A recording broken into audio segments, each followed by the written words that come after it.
Garden में बहुत से ऐसे छोटे-छोटे काम होते हैं जो हमें करने ही पड़ते हैं और जैसे जैसे मौसम चेंज होता है तो मौसम के हिसाब से भी हमको गार्डन का कुछ काम करना होता है। उसी तरह से देखिए, गर्मियों में जितने भी पौधे मैंने लगाए थे या सर्दियों में लगाए थे, कुछ पौधे ऐसे हैं जो बहुत ज़्यादा ग्रो कर चुके हैं और उनको मुझे अब गार्डन से हटाना ही है। ये देखिए रियो का प्लांट है। इतना ज़्यादा ये जड़ों ने इसको गमले को भर लिया है कि इसकी ग्रोथ रुक सी गई और पौधा डल सा दिख रहा है। तो इस तरह के पौधे मुझे हटाने हैं। अब इनको डिवाइड करके छोटे-छोटे से 1-2 ब्रांच लगा दूँगी जिससे फिर से इनमें ग्रोथ स्टार्ट हो जाए। और कुछ टर्टल वाइन थे जो 2-4 पॉट मैंने तैयार किए थे, उसको भी मैंने हटाया है। तो इस तरह से जितने भी एक्स्ट्रा पौधे दिख रहे थे या गार्डन में जो, तो उनको मैंने हटाया है।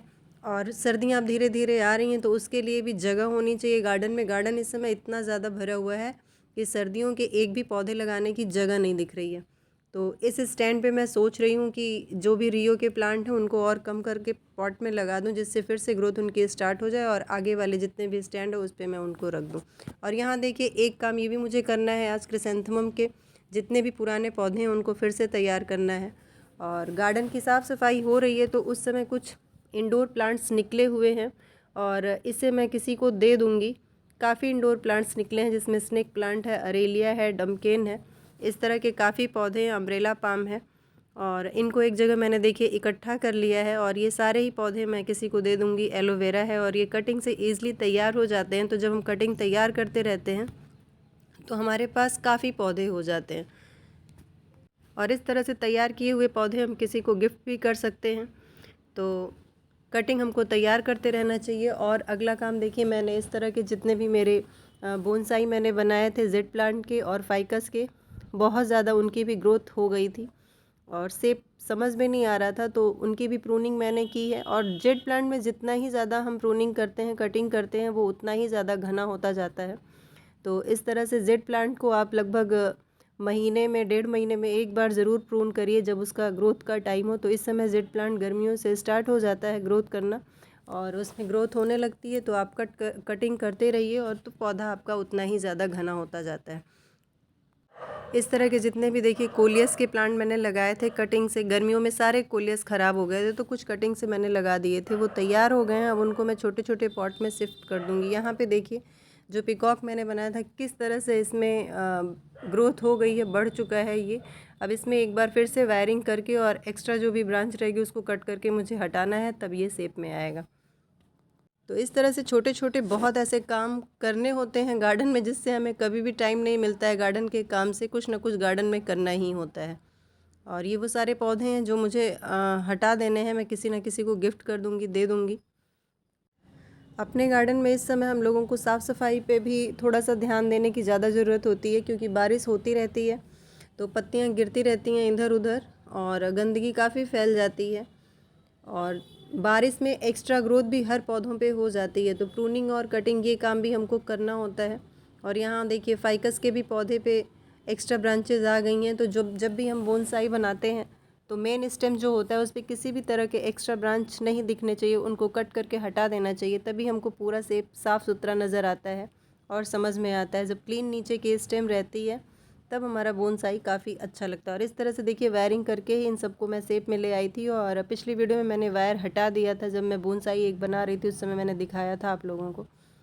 और यहाँ पे देखिए इसको भी मुझे बनाना है, तो आज मैं इसकी हार्ड प्रूनिंग कर दूँगी, पूरा कट कर दूँगी जो भी ब्रांचेज़ हैं, और जिससे इसमें नई नई और छोटी छोटी ब्रांचेज़ आएँ और ये पौधा जो है एक बड़े से पेड़ का रूप ले ले, छोटे से, जिससे ये बोनसाई के लुक में आ जाए। तो अभी मैं इसी पॉट में रहने दूँगी, जब इसमें पूरी तरीके से नई ग्रोथ स्टार्ट हो जाएगी फिर मैं इसको शिफ्ट करूँगी। और बरसात में ही शिफ्ट करूँगी, दूसरे मौसम में नहीं करूँगी।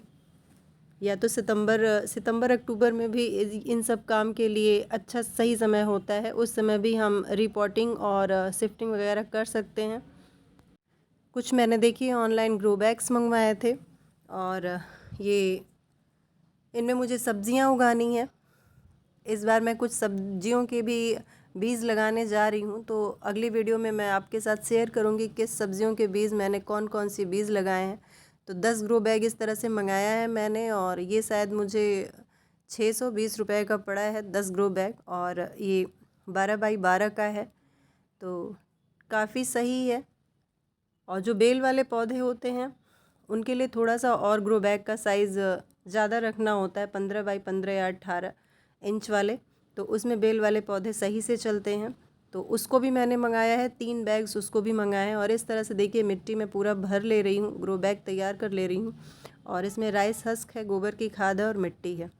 और यहाँ पे मेरे पास इस तरह का देखिए एंगल पड़ा हुआ था एक्स्ट्रा, तो मैं इसको बनवा ले रही हूँ। इधर उधर पड़ा ही था तो इस तरह से मैं बनवा ले रही हूँ एक स्टैंड की तरह, और सारे ग्रो बैग्स मैं इसी पे रखूँगी।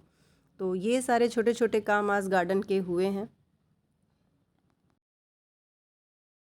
यहाँ देखिए इस तरह से 6 ग्रो बैग्स तैयार हुए हैं, जिसमें नीचे मैंने सूखी घास और पत्तियाँ डाल दी हैं, टहनियाँ डाल दी हैं, और ऊपर जो मिट्टी मैंने बनाई थी उसको डाल दिया है।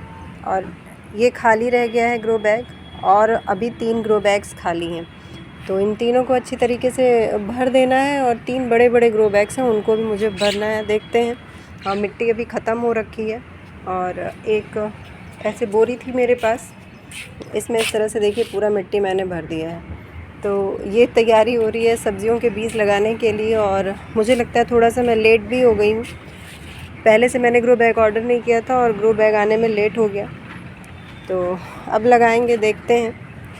तो ये थी आज की छोटी सी वीडियो। और फ्रेंड्स देखिए गार्डन बुरी तरीके से फैला हुआ है। यहाँ देखिए नीचे का हिस्सा कितना गंदा सा हो रखा है। अब धीरे धीरे साफ़ सफाई मैं कर रही हूँ। तो आज की वीडियो कैसी लगी, और वीडियो अगर अच्छी लगी हो तो प्लीज़ वीडियो को लाइक और शेयर करिए। और अगर मेरे चैनल पर नए हैं तो चैनल को सब्सक्राइब भी कर लीजिए वीडियो में लास्ट तक बने रहने के लिए। Thank you. फिर मिलती हूँ आपसे अपनी अगली वीडियो में नए प्लांट और नए टॉपिक के साथ।